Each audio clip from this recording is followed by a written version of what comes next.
Good morning, everyone. This is Nathan Lindorf with The Rational Independent. For today's Reddit rant, I guess once again we're going back to East Palestine, Ohio. Relating to the Trump situation, the Trump visit, President Trump visit, sorry. One of my rules is I refer to all presidents, former and present, with their titles to avoid potential disrespect or bias. Referring to the recent visit of President Trump to East Palestine after the train derailment. And once again, we're returning to the outlet of Salon. So Salon's title for this is, "He Should Be Apologizing. Critics Call Out Trump's Lie to East Palestine Residents." What lie, do you ask? Well, they supply it in the subtitle. Quote, "I had nothing to do with," unquote, "slashing rail regulations," Trump claimed after gutting rail regulations. Much like the one from yesterday, I believe, this is another article where they're taking, they seem to be taking the tack of saying, okay, we have to cover the crash and we have to cover Trump visiting, but we should definitely do it through a lens of this is actually Trump's fault because of some deregulation efforts that he and his administration did. And like I said the other day, there is a place for regulation and there is a risk to deregulation. There's also a risk to too much regulation. It's a bit of a complicated issue. What I will point out here is simply this. Biden has been president for 2 years, for more than 2 years. President Biden, excuse me, bad habit. President Biden has been president for more than 2 years. But I don't see anywhere where President Biden reinstituted these rail regulations. Here's another interesting thing. I actually like this Salon article than most of what I read from Salon because this author actually put in some context, put in some opposing quotes, put in a little clarification. He described Trump slashing President, so hard to forget those titles. He described President Trump slashing President Obama's regulations and added some clarification. Again, I'm not a regulation expert, so I haven't gone back and dug in and read the details. I'm just going to be transparent. I struggle to have enough time even to do these videos, so my time to research is limited. He described it as a nascent government program to institute these regulations under President Obama. In other words, it's not like President Obama implemented a rigorous and fully established regulatory framework that then President Trump gutted. It appears to be more like President Obama's administration proposed these regulations and perhaps started to implement them, but they never really took hold. Again, I'm inferring that from the way that this article is written. And I appreciate that this author put in that nuance. I'm grateful for that. As we dig into it, it seems to be like moths to a flame every time President Trump is attached to an article. There's a certain reflexive response that makes left-leaning reporters try and shove in as much defamatory or kind of petty undercutting that they can. So as example, yesterday, putting in a picture at the top of the article that's an unflattering picture of President Trump and of his son. Earlier, putting in a picture of President Trump with an unflattering caption. Here, I didn't bother covering this yesterday. The other article from yesterday did the same thing. This one does it as well. Trump visited the town, bringing pallets of what he described as Trump water and other much less quality water to the residents. I actually listened to that part of President Trump's rally that he did there. That was a joke. Now, you may not laugh at his jokes, but he is telling jokes. The actual factual pattern here is President Trump owns a bunch of resorts. And in an effort to, I guess, create a certain quality product or cut costs or create certain scale efficiencies or just to provide additional branding opportunities, whatever his business justification was, he is elected to start several subsidiaries that produce products, not for the general public, but products for his resorts. So President Trump owns a resort. Resorts need water bottles. He can buy those water bottles on the open market from Costco or wherever and stock his, the minibar and the restaurants and all that, the golf courses. Or he can buy a bottling plant and he can slap a Trump label on it. And now he has Trump water at the Trump resort. He's decided he wants to do that. As an effort to help the citizens that are dealing with this, they need potable water. The problem with this chemical spill is that it has destroyed the local water table. So they need water. He brings the water that he has produced. That's not a bad thing. It's not a vain thing. It's not wrong. It's good. Think about it this way. Take away the politician. Take away the fact that he's running for re-election. If whoever it is that runs Costco says, hey, we produce Kirkland Signature, the in-house store brand water bottles, and we have a warehouse where we're storing those water bottles. We can truck it over to East Palestine. And he shows up for a little news conference and he says, we brought Kirkland Signature water bottles. Aren't they great? That's basically what Trump is doing. I am a water bottle producer. These people need water bottles. I'm going to donate the product I produced to help these people in need. They happen to have my name on it. That's part of my business decision. That's my branding. Where's the harm?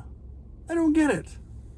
But they always include this idea of the Trump water as if he's trying to make this about him. Now, every politician at a certain level is trying to make this up about him. There is some nuance here because he's not just someone who produces water bottles. He's also a politician. As far as the jibe about much less quality water, of course, he's promoting his product. He's going to put down the other water. But guess what? If he only had 10 pallets of his branded water and he decides he wants to give 50 pallets of water, then he probably bought the rest on the open market because primarily he wants to provide water to the citizens in East Palestine. And he didn't have enough of his Trump branded water, but he's going to take some of his, he's going to take some of the stuff that he bought, he's going to show it up, he's going to say, here's my water, and here's this other much less quality water. It's still good water. He's making a joke. There's plenty of things that I do not like President Trump about, and you will hear me rag on him when he deserves ragging. I don't see the harm here. One of the interesting things since it is nuanced and he is a politician as well, considering that, is to think about how I heard an interesting hypothetical the other day. What if this train derailment occurred in coastal Orange County, California? What if the water table in San Francisco got disrupted? How much differently would FEMA have been on the scene faster? Would President Trump have visited? Would Pete Buttigieg, I'm not giving him a title, he's a joker, would he have tried to create a more effective response? Genuinely, yeah, I think he would. Now, offering nuance, those are also heavier population centers. But I don't think it's just the size of the population impact. For one thing, they burned a bunch of this stuff, which creates an atmospheric contaminant issue, which creates potentially a smaller issue into a much larger issue. But secondly, a bunch of it leaked into the ground, which gets into the water table, which flows downhill, which leads towards, I believe, West Virginia. I'm not a geological expert, but it's going to affect life in other parts of the U.S. This is a problem for a broad swath of people in America. And it's a problem that's probably going to take 20 or 30 years to really understand the implications of all of it. So it's not just population center. I think an element of this, if I'm being cynical, just put on my cynic hat just for a minute. I think an element of the lack of response is the fact that East Palestine, Ohio is a heavily President Trump district. It's a heavily Republican district. It is, I think they went plus 25 points towards the Democrats in the last towards the Republicans in the last election cycle. In other words, if you are an elitist on the coast and you're a leftist, and you view people through the category of group identity, and you look at this and you say, oh, some hicks in Ohio that are poor and broke and out of power, who voted for my political rival, I have no advantage to going and dealing with them. There was a train accident there. Whatever. Screw them. That's my cynic hat. I'm not saying that happened. I'm positing a hypothetical. If that's the case, that's pretty evil. The interesting thing is, President Trump is running for re-election, and he is a bit of a populist. And this is an opportunity for him to signal to the regular Joe Blow American, I care about you. It's also a chance to go to an area that voted for him heavily and say, hey, let me see if I can help. And third, they quote President Trump as making the point that both President Biden and Buttigieg have promised visits to the area basically as soon as they heard President Trump was going. In other words, he's making the point and saying, I forced them to come here. By me coming here, it made it so that they had my opponents had to provide a parity. They have to provide a parity of response. So if a former president comes, the current president is going to need to make time. He's going to need to come. That's a good thing. If you're in a crisis, you need visibility. You need to be taken care of. You need to get your problems dealt with. You need the attention and the help of the people around you. I'm not a fan of atomistic individualism, meaning the short, pithy title is survival of the fittest, every man for himself. Nonsense. It's not how the human race is built.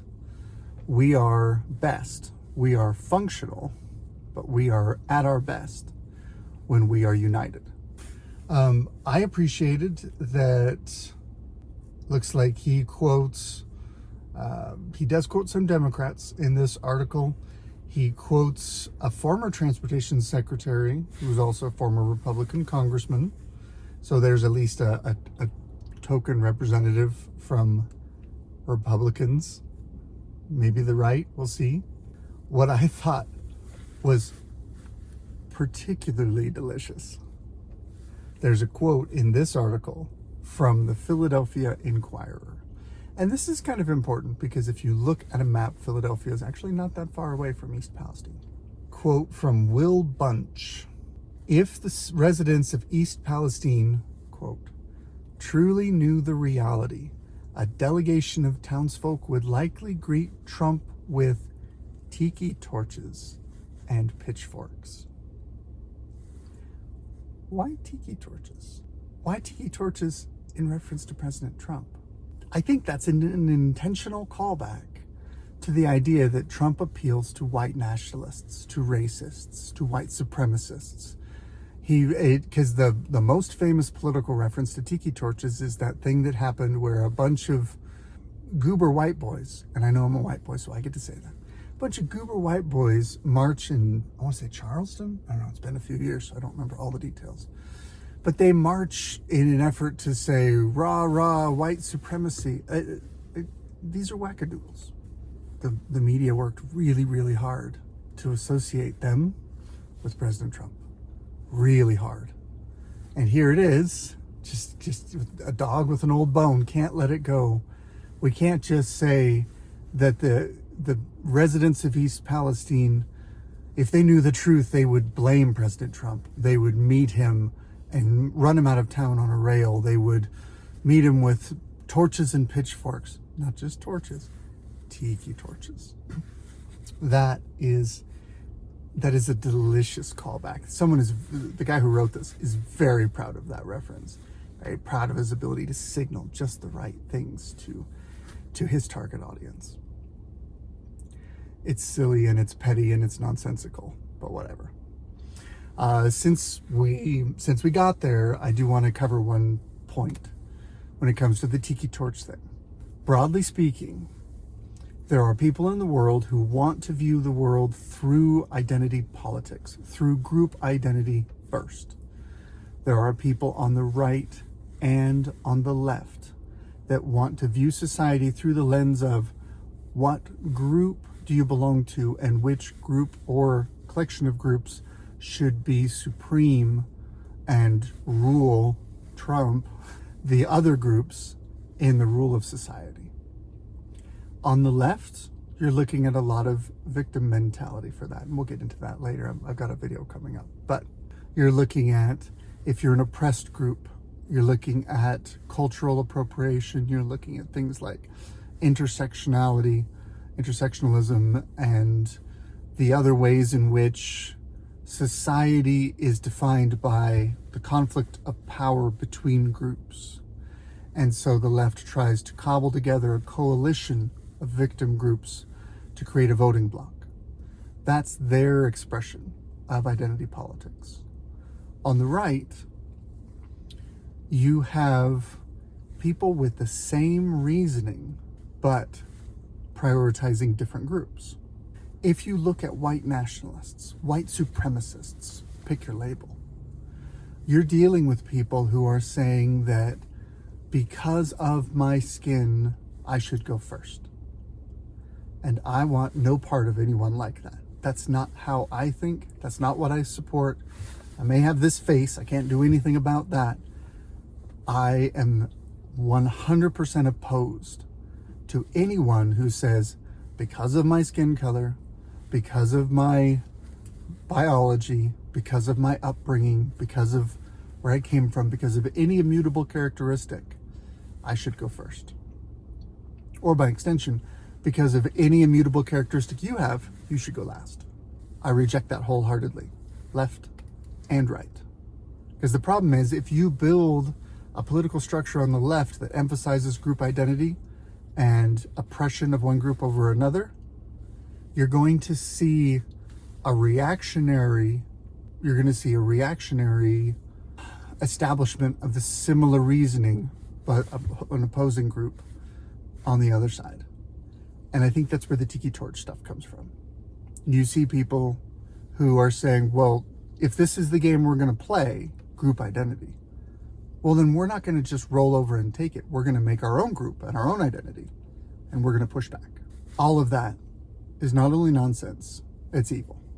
Lastly, I want to give credit both to Will Bunch, who wrote the Tiki Torch line, and Igor Derish, who is the author of this article, because he ends the article with this quote from Will Bunch. It's still baffling why a Democratic administration hasn't fought or looked for a way to reimpose the tougher safety rules that President Trump killed.